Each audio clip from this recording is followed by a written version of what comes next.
Hidden charges और fees, ये नाना प्रकार के चार्जेस जो आज मैं सदन में लाया हूं, ये माननीय वित्त मंत्री जी तक पहुंचे ताकि देश के आम आदमी की जो जेब बैंकिंग सिस्टम काट रहा है ये उसे पता लगे, ग्राहक को भी और माननीय वित्त मंत्री जी को भी।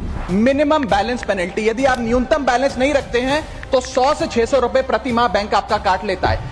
इस चार्ज को लगाने के बाद बैंकों ने वित्तीय वर्ष 22-23 में 3500 करोड़ रुपए मिनिमम बैलेंस पेनल्टी के नाम से लोगों से वसूले हैं। मैडम, एक्स्ट्रा एटीएम यूजेज, आपको एटीएम ट्रांजैक्शन के लिए 2 से 3 की मोहलत मिलती है, 2 से 3 की इजाजत मिलती है बैंकों द्वारा। अगर आप चौथा पांचवां ट्रांजैक्शन कर लें तो हर ट्रांजैक्शन पे 20 रुपए एटीएम चार्ज आपको देना पड़ता है। इनएक्टिविटी फी 100 से 200 रुपए सालाना। फिर बैंक स्टेटमेंट आप मंगवाते हैं तो बैंक स्टेटमेंट इशुएंस चार्जेस के नाम पर आपसे 50 से 100 रुपए लेता है। फिर आप कहते हैं हमें एसएमएस अलर्ट के माध्यम से मेरे बैंक के खाते में क्या आ रहा है उसकी जानकारी मिले, तो एसएमएस अलर्ट चार्जेस के नाम पर भी प्रति क्वार्टर 20 से 25 रुपए आपसे लिया जाता है। ऑनलाइन पेमेंट करेंगे एनईएफटी की तो ट्रांजैक्शन फी भी ली जाती है। जबरदस्ती आपको पहले लोन बेचते हैं और फिर उसके बाद लोन प्रोसेसिंग फी के नाम पर 1 से 3% लोन अमाउंट का काट लेते हैं। साधारण सा सिग्नेचर बदलवाना हो, नॉमिनी की डिटेल्स बदलवानी हो, उस चेंज पर भी 200 रुपए प्रति ट्रांजैक्शन के नाम पे बैंक आपसे पैसा वसूलता है। और डिमांड ड्राफ्ट पे ऑर्डर बनाने जाएं तो 100 से 200 रुपए प्रति डिमांड ड्राफ्ट आपसे पैसा